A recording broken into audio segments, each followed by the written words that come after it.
Yo les digo la verdad, nunca he visto tanta hipocresía junta en un solo salón. Y eso que yo crecí en el ojo del huracán. La mañana en que leímos el testamento de mi abuelo, don Ernesto Mendoza, el aire no olía a flores de funeral, no, olía a laca, a naftalina de trajes caros, y sobre todo, a plata, mucha plata. Mi abuelo no era un hombre.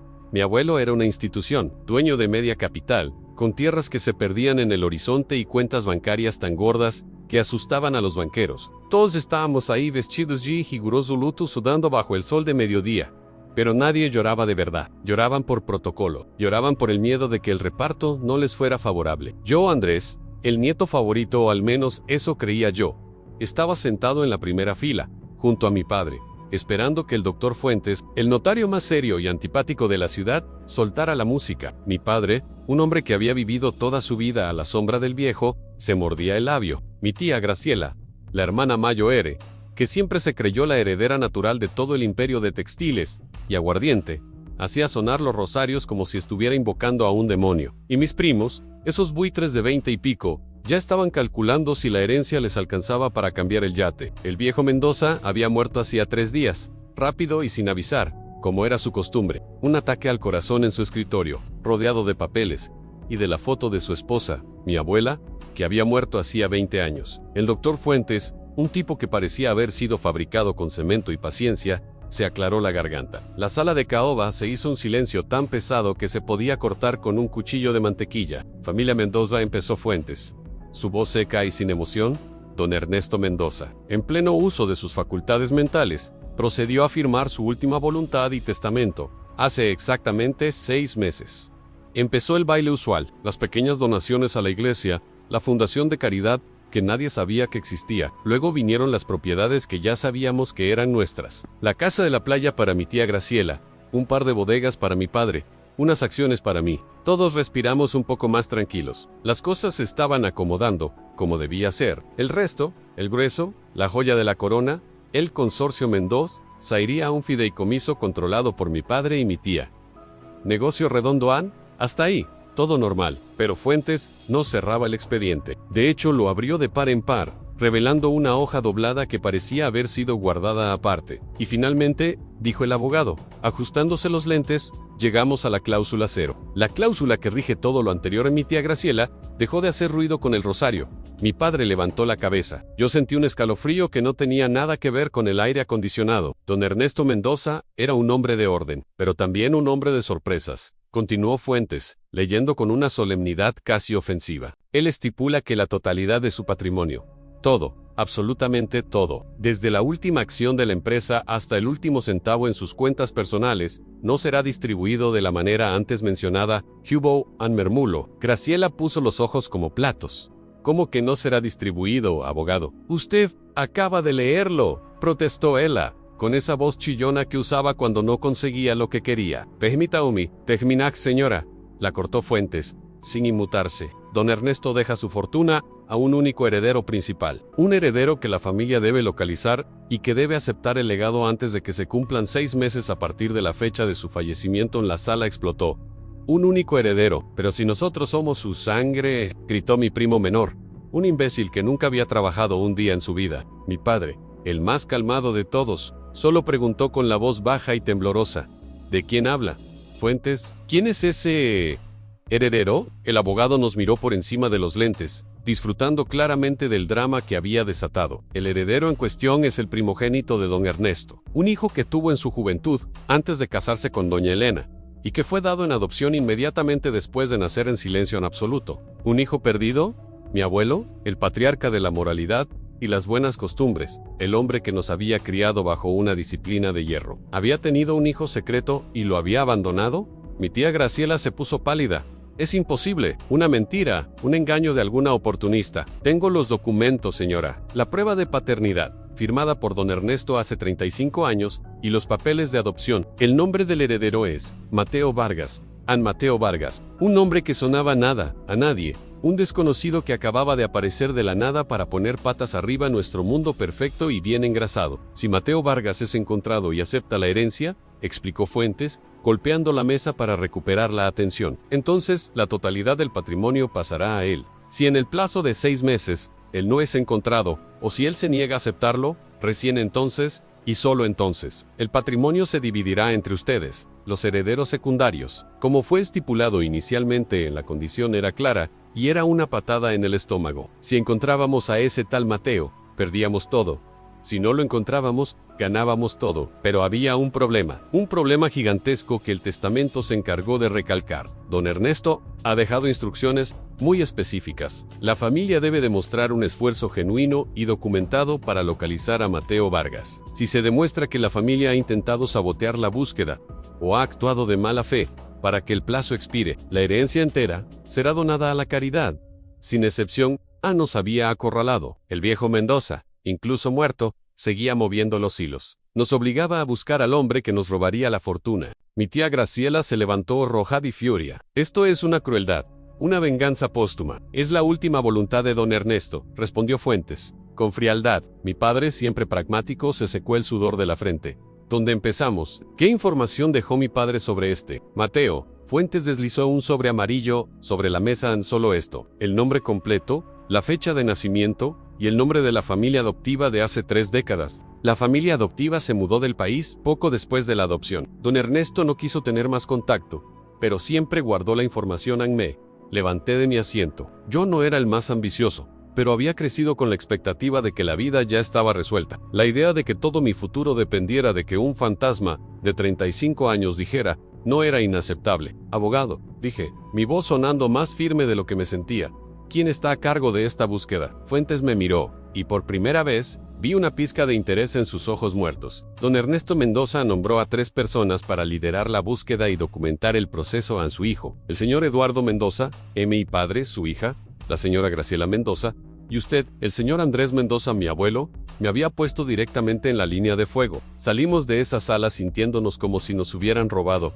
Aunque técnicamente no se habían llevado nada, la fortuna estaba ahí, inmensa, pero con un candado que solo Mateo Vargas podía abrir. Los siguientes días fueron un infierno de planificación y recriminaciones. Mi tía Graciela estaba convencida de que el viejo había perdido la cabeza y quería impugnar el testamento. Mi padre, en cambio, sabía que el viejo siempre había sido metódico. Si había dejado esto así, era porque quería que lo encontráramos. Andrés, me dijo mi padre una noche, en el despacho vacío, oliendo a whisky y desesperación, tú eres el más joven, el que tiene la cabeza más fría. Graciela solo va a gritar y a rezar. Necesitamos encontrar a ese Mateo, pero necesitamos que no acepte. ¿Entiendes? Asentí. El plan era simple y perverso: encontrar a Mateo, pero hacerlo de una manera que lo disuadiera de querer ser un Mendoza. La primera pista era débil.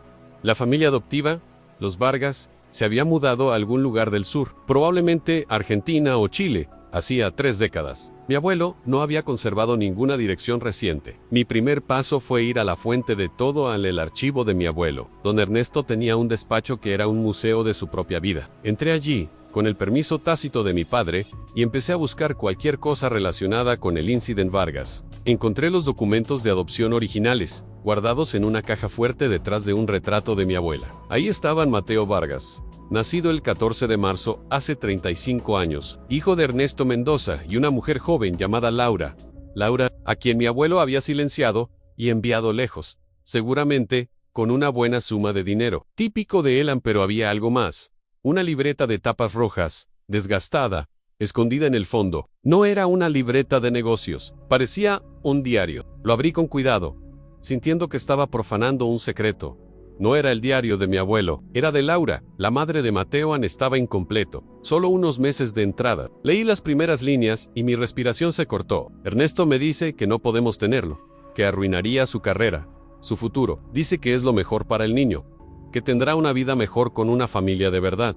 Pero yo sé que es mentira. Él solo teme a su padre y a la vergüenza. Luego, un par de meses después, la entrada que describía la entrega de Mateo a la familia adoptiva, se fueron hoy. Los Vargas parecían buenas personas, sencillas. Él es un ingeniero de clase media. Ella, maestra. Le supliqué a Ernesto que me dejara saber si el niño estaba bien, pero él me dio un cheque y me dijo que desapareciera. Me dijo que el dinero de los Mendoza compra el silencio y la comodidad. Lo que no sabe es que la comodidad no me quita el dolor. Rezo para que Mateo nunca sepa la verdad de quién es su padre. Rezo para que nunca acepte el dinero manchado de la familia Mendoza. ¿Dinero manchado?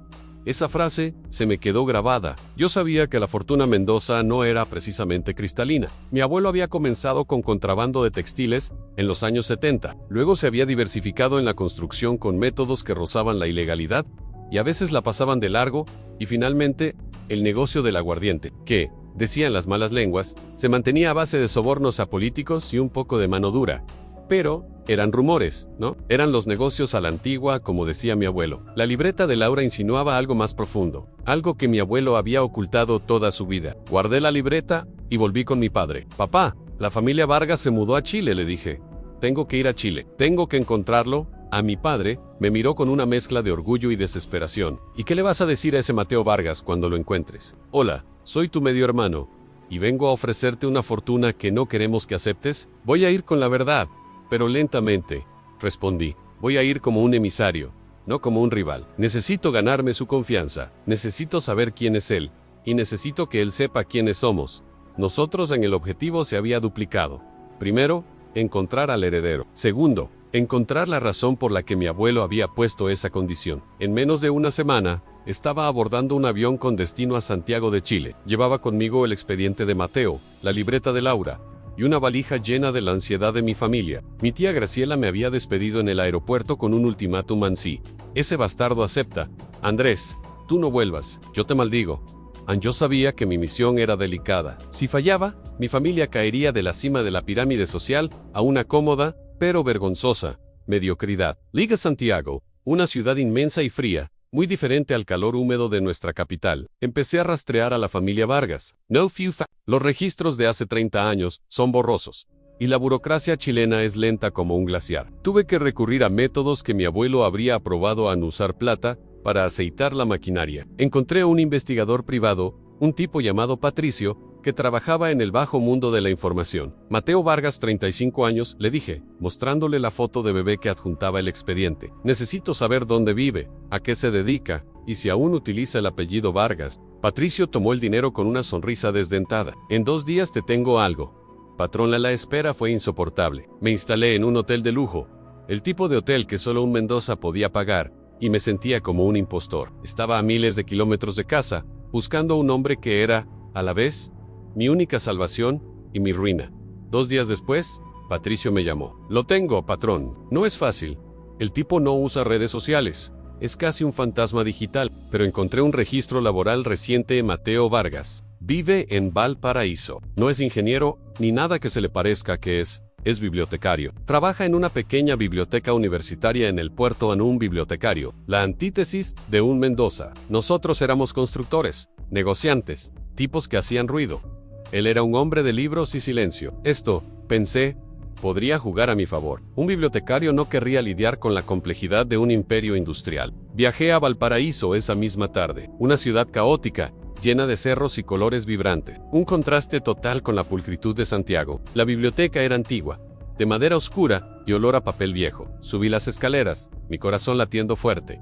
Iba a conocer al hombre que tenía mi futuro en sus manos. Lo encontré en la sección de historia latinoamericana, justo donde yo esperaba que un bibliotecario estuviera. Estaba de espaldas, subido a una escalera de mano, organizando volúmenes. Era alto, de pelo oscuro y rizado, y se movía con una calma que me pareció ajena. Cuando bajó de la escalera y se giró, mi mente se congeló. No se parecía a mi padre, ni a mi tía, ni a mí, pero había algo en la forma de su mandíbula, en la intensidad de sus ojos oscuros, que era innegablemente Mendoza. Era mi abuelo, pero con 30 años menos, y sin la malicia en la mirada. Me acerqué, sintiendo que cada paso era una traición. «Mateo Vargas», pregunté, tratando de sonar casual, pero mi voz salió tensa.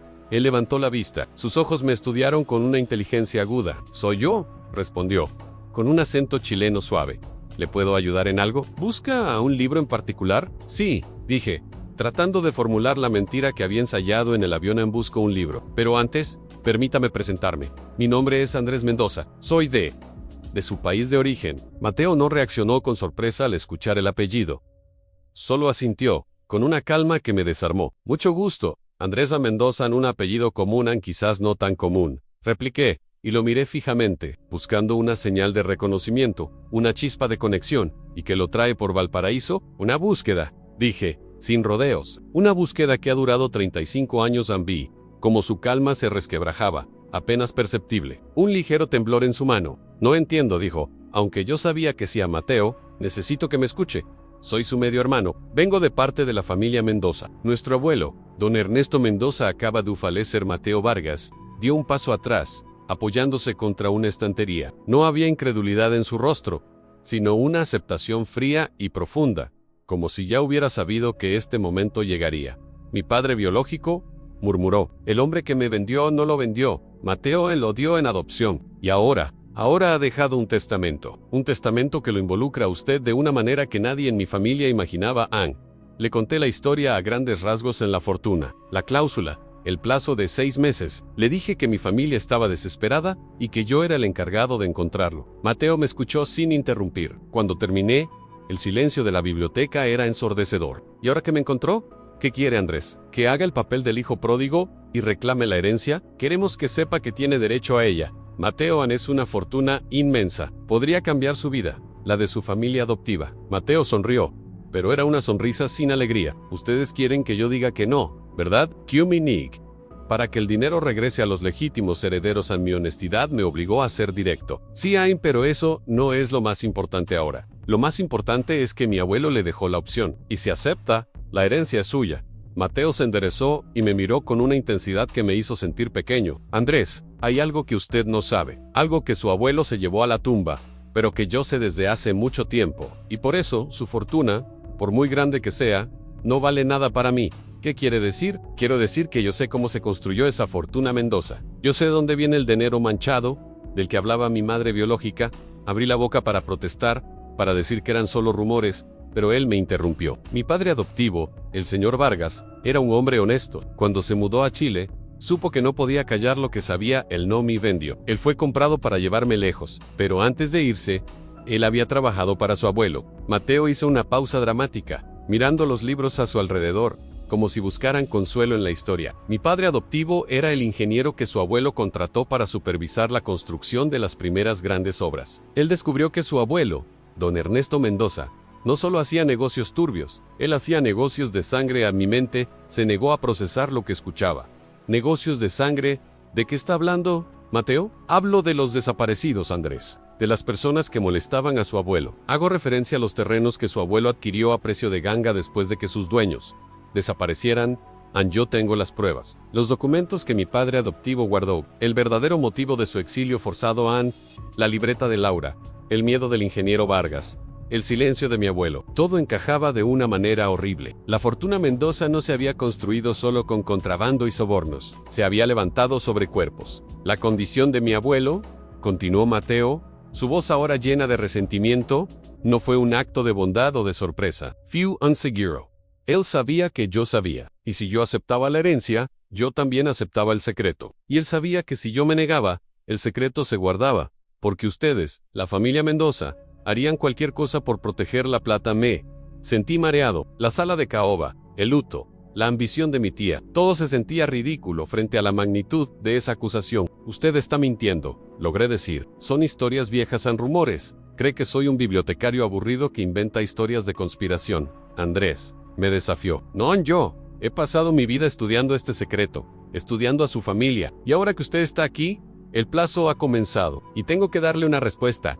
A Mateo se inclinó sobre el mostrador, sus ojos fijos en los míos. Mi respuesta es esta: no quiero un centavo de su dinero. No quiero esa herencia. Pero antes de que usted regrese a su casa con la buena noticia para su familia, quiero que sepa que voy a contarle al mundo cómo se hizo esa fortuna. Y voy a usar el plazo de 6 meses que me dio su abuelo para reunir todo lo que necesito para destruir el imperio Mendoza. Usted vino a buscar a un heredero perdido. Encontró a un fantasma que busca justicia. Mi misión, la de convencerlo de rechazar la herencia, se había cumplido de la peor manera posible. Ahora, el problema no era perder el dinero. El problema era que el dinero y el nombre Mendoza nos llevarían a la cárcel. La búsqueda había terminado. El verdadero juego acababa de empezar. Yo tenía que regresar a casa y decirle a mi padre y a mi tía que el heredero no solo había rechazado la fortuna, sino que venía a derribar todo lo que conocíamos. Y con él, yo llevaba la prueba de que mi abuelo no era un patriarca, sino un criminal. Me di la vuelta y salí de esa biblioteca. El olor a papel viejo ahora me parecía el olor a tierra de tumba. Tenía que volver Tenía que advertirles. Mateo Vargas se había negado a ser un Mendoza, y al hacerlo, nos había condenado a todos. El sol de Valparaíso me golpeó la cara. El plazo de 6 meses corría, y yo era el único que sabía que la condición final del testamento de mi abuelo no era encontrar a un heredero, era desenterrar un crimen. El viaje de vuelta de Valparaíso a Santiago, y luego el vuelo de regreso a casa, fue el más largo y pesado de mi vida. Yo no era el mismo Andrés que había salido unos días antes. Había viajado buscando una solución financiera para mi familia. Regresaba con una bomba de tiempo en la maleta. En la biblioteca, Mateo Vargas no solo me había negado la herencia, me había entregado una verdad tan podrida que contaminaba todo lo que mi familia había tocado. El dinero Mendoza no era solo sucio, era criminal. La frase resonaba en mi cabeza como un eco macabro: negocios de sangre. Aterricé en nuestra capital sintiéndome un traidor y un paria. Tenía que mentirle a mi tía Graciela y decirle la verdad a mi padre, Eduardo. Una verdad que podía destruirnos. Mi tía me esperaba en la casa, vestida con un traje de seda de un color que no era luto, porque para ella, la muerte del abuelo ya había pasado a ser un mero trámite legal. ¿Y bien, Andrés? Habla. ¿Ese miserable aceptó o no? Me espetó, sin siquiera ofrecerme un vaso de agua. Mi padre estaba en el despacho, con una expresión de ansiedad que no le había visto desde la última crisis económica. Graciela, cálmate, intervino mi padre, aunque su tono era igual de impaciente. ¿Siéntate, Andrés? ¿Lo encontraste? Me senté y tomé una bocanada de aire. La mentira tenía que ser perfecta, o Graciela empezaría a investigar por su cuenta y echaría todo a perder. Sí, lo encontré. Mateo Vargas, dije, y la pronunciación del nombre me quemó la lengua. Vive en Valparaíso. Es bibliotecario, un hombre sencillo, reservado en Graciela. Se cruzó de brazos. ¿Y qué te dijo? ¿El gusano se arrastró por la plata? No, Mateo Vargas rechazó la herencia. Tía, la reacción fue inmediata y teatral. Graciela soltó un grito agudo de triunfo que resonó en el techo de caoba. Se levantó y empezó a dar pequeños saltitos. ¡Lo sabía! ¡Lo sabía! El viejo no estaba tan loco. Ese don nadie no es digno de ser un Mendoza. Ahora el dinero es nuestro. Eduardo, llama a Fuentes. ¡Que empiece el reparto! Mi padre, sin embargo, me miraba con recelo. Él mi canocha. Sabía que mi alivio debería haber sido igual de grande, pero yo estaba pálido y tenso. ¿Por qué esa cara, Andrés?, preguntó mi padre, con voz baja. ¿Qué te dijo exactamente? ¿Rechazó por humildad o le ofreciste algo para que se negara? No le ofrecí nada, papá, y él simplemente no quiere el dinero. Dijo que no le interesan los negocios, que prefiere su vida tranquila en la biblioteca en Graciela. Ocupada en planear su viaje de celebración, no escuchó la duda en mi voz. ¡Qué tipo tan estúpido! Pero bendita sea su estupidez. Vámonos, Eduardo, a celebrar. Vete tú, Graciela, la cortó mi padre, con una autoridad que rara vez usaba con ella. Andrés y yo tenemos que revisar los detalles del informe para el abogado Fuentes. Necesitamos documentar la negativa. ¿Recuerdas? El viejo Mendoza nos dejó muy claro que esto debía ser impecable en Graciela, aunque refunfuñando, se fue prometiendo una cena opulenta para celebrar la victoria. Cuando la puerta se cerró, el silencio regresó, pero esta vez era un silencio de conspiración y miedo. Ahora dime la verdad, hijo, me ordenó mi padre ante Conozco. Esa cara no es de triunfo, esa cara es de funeral. ¿Qué pasó en Chile? La County to do. Sin omitir detalles. Le hablé de la libreta de Laura, de la frase dinero manchado, y de la confesión de Mateo en la biblioteca. Le expliqué que Mateo no solo había rechazado la herencia, sino que había declarado la guerra, prometiendo exponer los crímenes de don Ernesto en el plazo de 6 meses. Mi padre me escuchó con las manos temblando, sosteniendo un vaso de whisky que ya no se atrevía a beber. Cuando terminé, el vaso cayó al suelo. El sonido del cristal rompiéndose fue ensordecedor. ¿Desaparecidos?, susurró mi padre, con la voz rota. ¿Terrenos adquiridos con sangre? Mateo dice que su padre adoptivo, el ingeniero Vargas, guardó los documentos. El viejo Mendoza lo obligó a irse para que no hablara. Parece que el abuelo no solo era un contrabandista, Eduardo. Era mucho peor. Mi padre se dejó caer en su sillón de cuero. Su rostro envejeció 10 años en un segundo. Yo sabía que el viejo hacía cosas oscuras, admitió, con una amargura que nunca le había oído. Sabía que el negocio del aguardiente se mantenía con coimas. Sabía que las licitaciones de construcción se ganaban con amenazas. Pero esto es otra liga, Andrés. Esto es la cárcel. Esto es la ruina, no solo económica, sino moral. Yo sentí un nudo en el estómago. Ver a mi padre, el siempre fuerte Eduardo Mendoza, tan destrozado, me hizo darme cuenta de que el mundo que conocíamos realmente estaba terminando. ¿Qué hacemos, papá? ¿Le decimos a Graciela? Mi padre agitó la cabeza con vehemencia. No, Graciela es una tonta. Entraría en pánico y haría una estupidez que nos condenaría. No, Esto queda entre tú y yo. Necesitamos verificarlo, Andrés. Necesitamos saber si ese Mateo Vargas tiene la verdad o si solo está fanfarroneando en el plan. Cambió radicalmente. Ya no buscábamos herencia, buscábamos archivos. La empresa Mendoza, el consorcio, tenía su sede en un edificio moderno y pulcro, pero mi abuelo guardaba los verdaderos secretos en un almacén viejo y polvoriento a las afueras de la ciudad, un lugar que él llamaba la bóveda. Era donde guardaba los textiles antiguos, la maquinaria obsoleta y, aparentemente, los esqueletos de su pasado. Fuimos esa misma noche, bajo el pretexto de buscar unas escrituras antiguas para el abogado Fuentes. La bóveda olía a moho y olvido. Las luces fluorescentes parpadeaban sobre estanterías metálicas llenas de cajas etiquetadas con caligrafía desvanecida. El viejo era metódico. Andrés, me dijo mi padre, pasándome una linterna. Si hay algo que lo condene, estará aquí, en algún lugar donde pensó que nadie buscaría. Pasamos horas, moviendo cajas pesadas, tosiendo por el polvo. Buscábamos la época de la fundación del imperio, los años 70 y 80, cuando el país vivía bajo la sombra de la dictadura militar y la corrupción era la moneda de cambio. Encontramos las cajas de los primeros negocios de textiles, facturas falsas, pagos a funcionarios de aduanas, documentos que demostraban el contrabando inicial.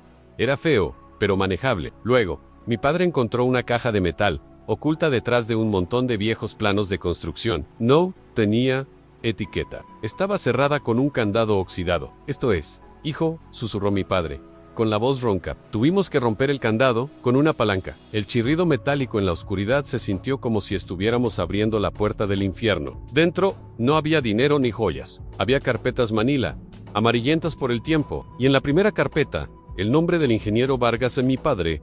La abrió. Dentro había correspondencia y, lo que era peor, copias de actas notariales de venta de terrenos inmensos en el sur, adquiridos a precios irrisorios. Mira esto, Andrés. Mi padre me señaló un documento. Fecha de venta 1982, an vendedor en familia Rojas. Anota adjunta, an venta forzosa. Necesidad de reubicación inmediata, pero lo que nos heló la sangre fue la nota manuscrita de mi abuelo. Escrita al margen con su letra grande y elegante, el coronel García se encargó de la reubicación. El problema Rojas no existe más, San Vargas. Debe ser silenciado, pero no eliminado. Necesitamos que el resto de la familia crea que se fue por decisión propia.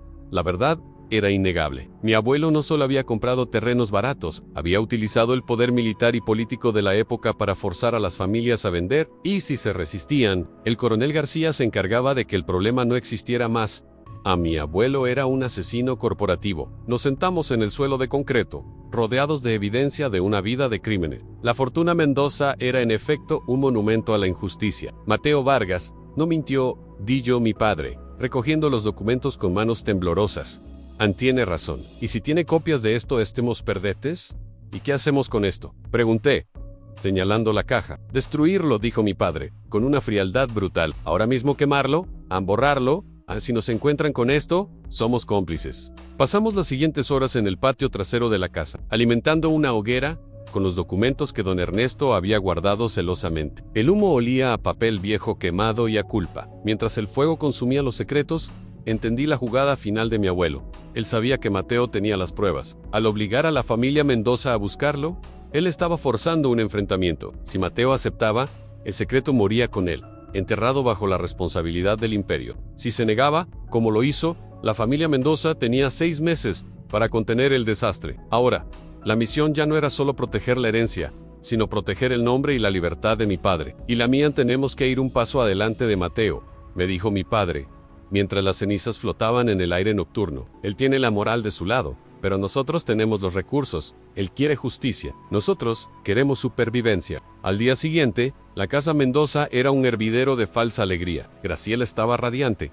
planeando cómo invertir su futura parte de la herencia en una nueva línea de ropa de diseño. Ya llamé a Fuentes, Eduardo, anunció mi tía, bebiendo champán a media mañana. Andrés entregará el informe detallado de su viaje y la negativa de ese bibliotecario. En 5 meses y medio, el dinero es nuestro. Mi padre y yo intercambiamos una mirada de terror silencioso. 5 meses y medio. Mateo ya había empezado a moverse. Tenemos que ser cautelosos, Graciela, intervino mi padre, forzando una sonrisa. Necesitamos asegurarnos de que el proceso sea transparente. El viejo era muy específico sobre la buena fe de la búsqueda. Tenemos que documentar cada movimiento de Mateo hasta el final del plazo. Necesitamos saber qué está haciendo. Graciela se encogió de hombros. ¿Para qué? Ya dijo que no. Que lo documente Andrés. Es su culpa que nos hayamos metido en este lío. Mi padre me dio la señal, la nueva misión de Andrés en espionaje. Voy a regresar a Chile, dije, tratando de sonar profesional. Necesito asegurarme de que Mateo firme una declaración jurada de que no aceptará. Y mientras esté allí, puedo monitorear sus movimientos. Es por protocolo, Graciela. Estuvo de acuerdo de inmediato. Para ella, mi viaje era una formalidad aburrida, un gasto necesario para asegurar el dinero. En cuestión de días, volé de regreso a Santiago, pero esta vez con un equipo de seguridad y un presupuesto ilimitado para investigar a Mateo y, lo más importante, al ingeniero Vargas. Mi primer paso fue reunirme de nuevo con Patricio, el investigador privado desdentado. Le pagué el doble de lo acordado inicialmente. Patricio, necesito todo sobre la familia Vargas. Mateo, sí, pero especialmente el padre adoptivo, Luis Vargas. Necesito saber qué pasó con él después de que llegó a Chile. Y necesito saber si tuvo algún contacto con la prensa o con abogados de derechos humanos. En los 80, Patricio entendió la seriedad del asunto. Me prometió resultados rápidos, sabiendo que la vida de un Mendoza dependía de ello. Mientras esperaba, intenté contactar a Mateo no por teléfono, sino a través de un mensaje enviado a la biblioteca. Necesitaba medir su estado de ánimo. Mateo respondió con una nota corta y fría. No tenemos nada más de qué hablar, Andrés. El plazo corre. Prepárense. La tensión era palpable. Él no estaba jugando a Patricio. Me llamó a los 3 días con información crucial. El señor Luis Vargas, el padre adoptivo de Mateo, murió hace 5 años, patrón de un ataque al corazón. Pero antes de morir, no se quedó quieto. ¿Qué hizo? Vargas intentó denunciar a su abuelo. En 1990, cuando el país empezó a abrirse, él viajó de vuelta. Intentó hablar con un fiscal sobre las tierras del sur y las desapariciones. Pero su abuelo, don Ernesto, tenía contactos muy arriba. El caso de Vargas fue archivado. Lo amenazaron para que regresara a Chile. Pero antes de irse, entregó copias de sus archivos a una organización de derechos humanos. A mi corazón dio un vuelco. ¿Qué organización, Patricio?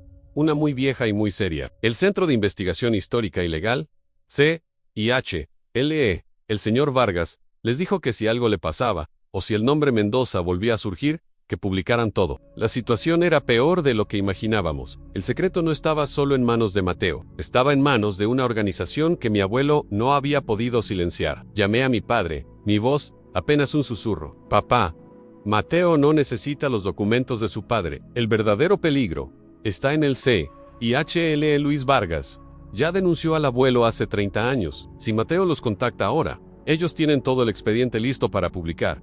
A mi padre se quedó en silencio al otro lado de la línea. Andrés, si eso es verdad, el plazo de 6 meses no es para la herencia, es para nuestra supervivencia. Tenemos que infiltrarnos en esa organización. Tenemos que conseguir esos archivos antes de que Mateo lo haga.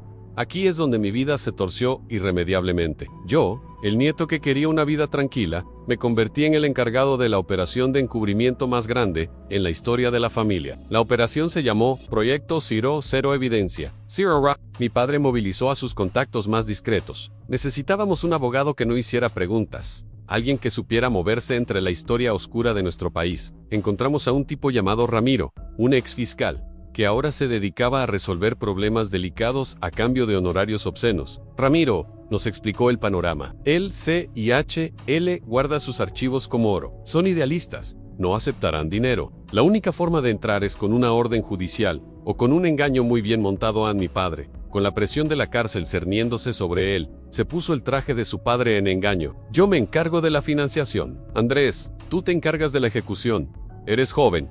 Pasas desapercibido. Infiltra esa organización. Averigua dónde están los archivos de Luis Vargas Andos. La idea era simple pero arriesgada. Me presentaría ante el CIHL no como un Mendoza, sino como un estudiante de historia interesado en los archivos de la época de la dictadura, específicamente en los casos de adquisición ilegal de tierras en el sur. Volví a Santiago, a un apartamento alquilado lejos de cualquier rastro de lujo, y me puse a estudiar. Leí todo sobre el CIHL, sobre sus fundadores, sobre la época que mi abuelo había utilizado para enriquecerse. Me convertí en el estudiante de historia que nunca fui. Mi padre, por su parte, se encargó de mantener a Graciela en la oscuridad. Él le decía que estaba en reuniones de negocios urgentes, preparando la transición de la herencia, mientras quemaba sus contactos políticos para asegurar que, si el escándalo saltaba, tuviéramos un paracaídas legal. Mi vida se convirtió en un acto de equilibrio moral. Por un lado, la justicia me gritaba que Mateo tenía razón. El Imperio Mendoza debía caer.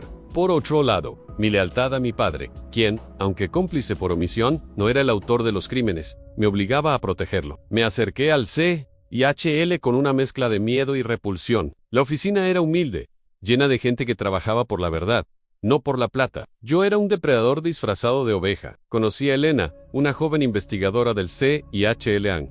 Ella era idealista, apasionada, y me tomó bajo su ala, creyendo en mi falso interés por la historia. Es increíble la cantidad de crímenes que se cometieron bajo el pretexto del desarrollo, me dijo un día. En la sala de archivos, la gente perdía sus tierras, y a veces, perdía su vida, y los responsables nunca pagaron. Yo asentía, sintiendo el peso de mi apellido. Estuve allí casi un mes, ganando su confianza. Aprendí que los archivos más sensibles, los que contenían las denuncias de Luis Vargas, estaban en un archivo digital, resguardados por claves de seguridad que solo el director conocía. Y entonces, la bomba. Una tarde, mientras ayudaba a Elena a catalogar viejos recortes de prensa, ella me mostró un artículo de un periódico regional de Valparaíso. Mira esto, Andrés, un bibliotecario de Valparaíso, Mateo Vargas, está dando charlas en la universidad sobre la ética de las fortunas históricas. Dice que está investigando un caso muy grande de corrupción y crímenes de lesa humanidad. Parece que está preparando el terreno. Mi corazón se detuvo.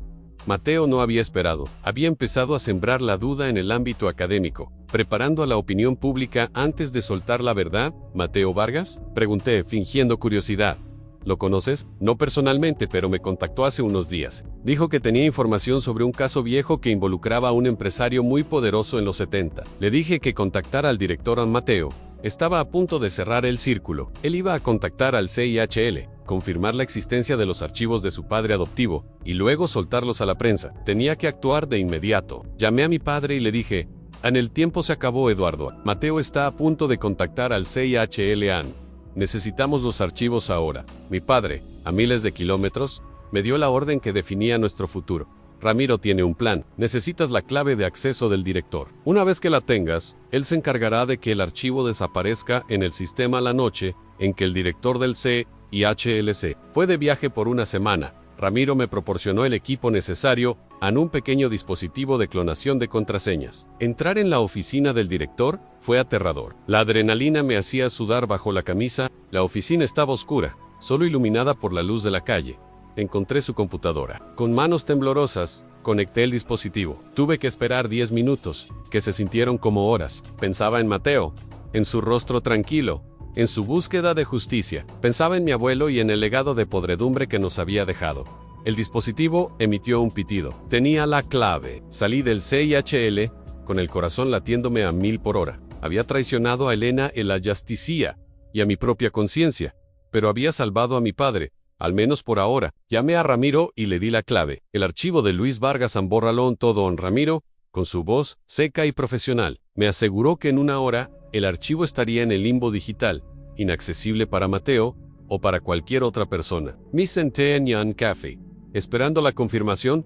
Sentía náuseas. Había cruzado la línea. Cuando mi teléfono vibró, era Ramiro. Misión cumplida. Andrés, el archivo de Vargas está neutralizado. El bibliotecario no tiene nada que publicar. El apellido Mendoza está a salvo. Respiré hondo. Había ganado una batalla crucial, pero la victoria se sintió vacía. La herencia de mi abuelo ya no era una bendición. Era una maldición que nos obligaba a cometer más crímenes para proteger los anteriores. Llamé a mi padre para darle la buena noticia, pero antes de que pudiera hablar, él me interrumpió. Andrés, tienes que volver inmediatamente. Tenemos un problema en un gran problema. ¿Qué pasa, papá? Graciela. No es Graciela. Es Fuentes. El abogado vino a la casa. Alguien está vigilando nuestros movimientos. Alguien llamó a Fuentes y le advirtió que estamos actuando de mala fe, que estamos intentando sabotear el plazo. Fuentes nos ha dado un ultimátum legal. Si no demostramos que estamos colaborando con Mateo Vargas, para que acepte la herencia. El juez puede interpretar que la condición del abuelo se ha roto en la jugada de mi abuelo era maestra. No solo nos obligaba a buscarlo, nos obligaba a por Q-Uror que aceptara. ¿Y quién llamó papá? Fuentes no lo dijo, pero lo sean es, Mateo en él, no solo planea exponer el crimen, planea usar la ley del testamento para despojarnos de todo. Si el juez determina que saboteamos la búsqueda, la herencia se va a la caridad, Antoda, a ni Mateo, ni nosotros. Nos quedaremos con nada no. Habíamos neutralizado la amenaza criminal, pero habíamos subestimado su inteligencia. Mateo Vargas no quería el dinero, pero quería asegurarse de que nosotros tampoco lo tuviéramos. Mi misión había cambiado de nuevo. Ahora, no solo teníamos que evitar que Mateo hablara, sino que teníamos que convencerlo de firmar el testamento. Teníamos que obligar al hombre que odiaba nuestra fortuna a aceptarla para salvarla de la caridad y, de paso, para proteger nuestro secreto. Tenía que volver a Valparaíso. Tenía que enfrentarme a Mateo una vez más. Pero esta vez, con un argumento imposible en Mateo. Tienes que aceptar el dinero manchado de sangre para que tu familia adoptiva y yo podamos evitar la ruina total. El ajedrez del abuelo Mendoza era diabólico. Yo me había convertido en su peón más sucio. El regreso a Valparaíso fue bajo el peso de una presión insoportable. Yo ya no era un emisario de la familia Mendoza, era un agente doble, un saboteador arrepentido que había borrado la evidencia de un crimen para salvar a su padre, y ahora debía convencer a la víctima de ese crimen de aceptar la recompensa. El ajedrez de mi abuelo era, de verdad, una obra maestra de la maldad. Fui directamente a la biblioteca. No podía esperar. Mateo Vargas estaba en su escritorio, rodeado de libros, pero no estaba leyendo, estaba esperando. Su calma no era paz. Era la quietud que precede a la tormenta. Me senté frente a él sin invitación. Ya sabes por qué estoy aquí, le dije, sin preámbulos. Sé que estás desesperado, Andrés, respondió Mateo, su acento chileno marcado por el desprecio. Y sé que la jugada de mi padre adoptivo, la advertencia a Fuentes, les ha puesto la soga al cuello. El abuelo Mendoza fue un genio del control póstumo. Quería que esta fortuna se quedara, aunque fuera a través de su hijo bastardo, pero nunca a través de la caridad. Ah, no es solo eso, Mateo Onay. Algo más que tienes que saber, y necesito que me escuches, porque esto define el resto de nuestras vidas. A Mateo se apoyó en el respaldo de su silla, sus ojos oscuros fijos en mí y en ti. Escucho, hermano, dime qué crímenes adicionales has cometido en los últimos días. No me anduve con rodeos. Fui brutalmente honesto sobre mi traición. Le conté sobre mi infiltración en el CIHL, sobre la existencia de los archivos de Luis Vargas, y sobre cómo mi padre y yo usamos a Ramiro para borrarlos del sistema digital. Los archivos de tu padre adoptivo ya no existen, Mateo, al menos, no en el lugar donde pensabas encontrarlos. El rostro de los negocios, de sangre de don Ernesto, ha sido neutralizado. Yo lo hice en vi como su rostro se contraía de rabia y dolor. Por un momento, temí que se levantara y me golpeara. Eres igual a ellos, Ciceo, su voz apenas audible. Te arrastraste en la oscuridad, protegiste la podredumbre, borraste la verdad de las víctimas para proteger tu apellido. Lo hice para salvar a mi padre. Confesé, sintiendo un nudo en la garganta. Él no es el asesino. Mateo es un cómplice por omisión, sí, pero no el autor. Si esa evidencia salía a la luz, él iría a la cárcel, y yo también, por encubrimiento. Lo hice por supervivencia. Mateo respiró profundamente, tratando de recuperar la calma que tanto valoraba. Entonces, ¿la fortuna está a salvo? Y ahora vienes a decirme que, como no tengo pruebas, debo aceptar el dinero para que no se vaya a la caridad. Es la última jugada. Mateo, sí, tú te niegas formalmente, o si el plazo expira, y nosotros no podemos demostrar que te convencimos de lo contrario. El juez donará todo a una fundación al azar. Ni tú, ni nosotros, ni las víctimas de mi abuelo obtendrán nada. El abuelo ganará. El secreto se habrá guardado, y el dinero se habrá ido a un pozo sin fondo, sin hacer justicia en mí. Incliné sobre el escritorio, mi voz bajando un susurro de súplica. Mateo, te lo ruego. Te pido que dejes de lado tu odio por el nombre Mendoza Wymitration. Piensa en el poder de esa fortuna. Tú querías justicia. Yo borré la evidencia para proteger a mi padre, pero no borré la culpa. Sé que mi abuelo es un criminal, sé que esa fortuna está manchada, pero si la aceptas, tú tienes el control, Ale. Ofrecí el argumento más insidioso y tentador en él de la redención. Si tú aceptas la herencia, tienes acceso a cada centavo. Tienes el poder legal sobre el consorcio Mendoza. Podemos usar ese dinero, Mateo, podemos identificar a las familias rojas y a todas las que el abuelo arruinó y compensarlas. Podemos crear una fundación, una institución de reparación. Podemos convertir el dinero manchado en dinero de justicia. Mateo, me miró fijamente, entendió la complejidad moral de mi propuesta. Yo estaba pidiendo al hombre de principios que se ensuciara las manos con el dinero que más odiaba, pero con un propósito noble. ¿Quieres que me convierta en un Mendoza?, dijo, que acepte la culpa de mi padre biológico y la responsabilidad de tu familia. Quiero que te conviertas en el único hombre con el poder de hacer lo correcto.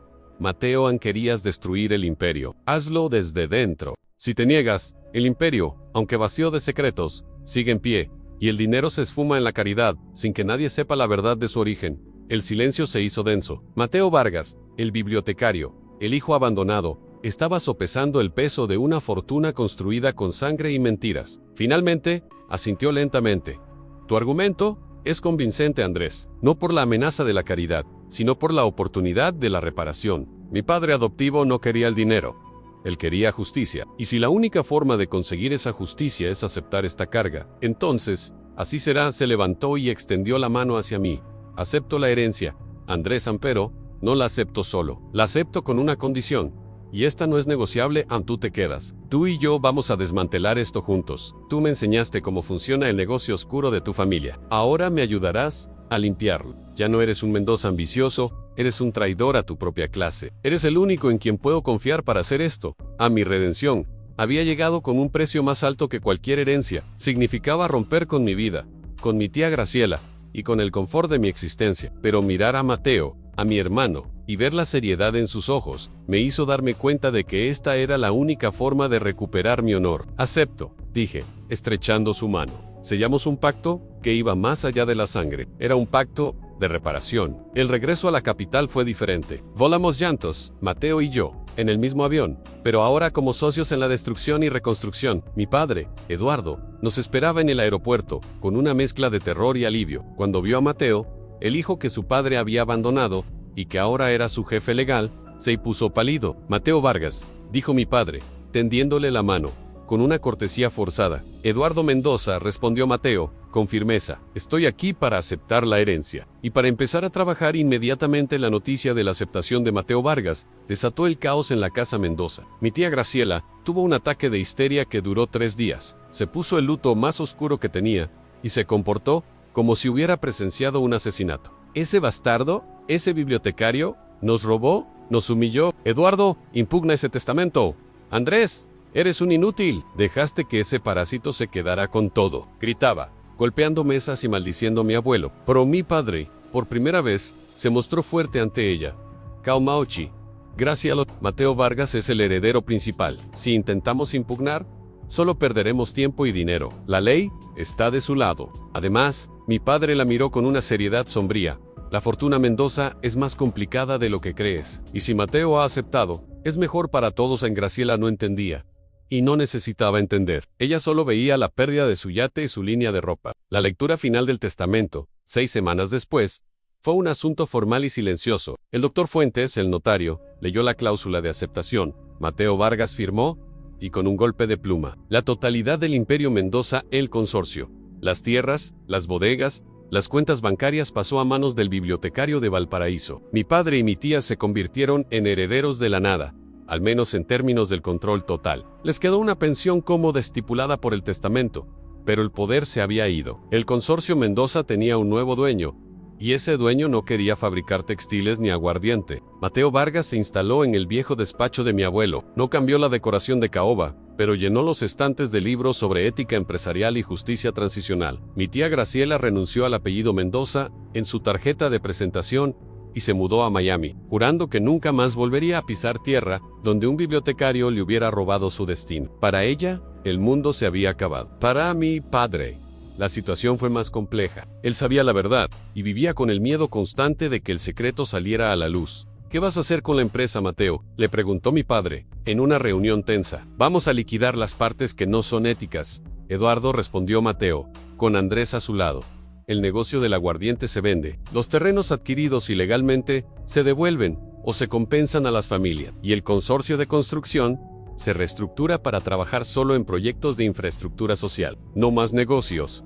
A la antigua. Mi padre asintió, derrotado pero extrañamente aliviado. El peso de la culpa de su padre, que él había cargado toda su vida, finalmente se estaba disolviendo. Y la fortuna restante, continuó Mateo, será destinada a una fundación de justicia restaurativa, una fundación que llevará el nombre de Luis Vargas, mi padre adoptivo, no el de Mendoza. Y así empezó nuestro trabajo, el trabajo de desmantelar la obra de toda una vida de mi abuelo. Yo, Andrés, me convertí en el director ejecutivo de la Fundación Vargas. Mi tarea era imposible: rastrear a las familias que mi abuelo había silenciado y compensarlas con el dinero que él había robado. Usamos los archivos que mi padre y yo no quemamos, los que solo hablaban de negocios turbios, para encontrar los puntos de conexión con los crímenes de sangre. Mateo, con su calma académica, se convirtió en el rostro público de la transición. Era un hombre que no quería el dinero, sino el poder para corregir un mal histórico. Un día, mientras revisábamos los registros de una de las propiedades más grandes que mi abuelo había adquirido en los años 80, encontramos una carta escondida en un doble fondo del escritorio. No era de negocios. Era la última carta de don Ernesto, dirigida a Mateo Vargas, escrita justo antes de firmar el testamento. Mateo la abrió, con manos temblorosas. Mateo, si estás leyendo esto, significa que has sido lo suficientemente inteligente para encontrarnos y que eres lo suficientemente íntegro para rechazar esta miseria. Sabía que no aceptarías. El dinero no es para ti, es para que tú lo uses como arma. El dinero compra el silencio, pero también compra el poder para hablar. Te obligué a aceptar, o a que el dinero se fuera a la caridad, porque sabía que la familia Mendoza haría cualquier cosa para protegerlo. Al obligarlos a buscarte, los obligué a enfrentarse a la verdad de mis cimientos. Si has aceptado, es porque has entendido mi última lección. La verdadera herencia no es el oro, sino el peso de la culpa. Úsalo bien. El nombre Mendoza está podrido. Quizás tú puedas sembrar algo nuevo en esta tierra quemada. Ernesto Mendoza. Nos miramos, Mateo y yo, con la carta en la mano. Mi abuelo no solo había querido que lo encontráramos, había querido que Mateo lo redimiera. Había querido que el hijo que abandonó fuera el verdugo y el salvador de su nombre. Mateo se rió, un sonido hueco y sin alegría. El viejo nos puso a trabajar. Nos dejó la culpa, no la fortuna, y ahora nos toca a nosotros. Respondí. El plazo de 6 meses terminó.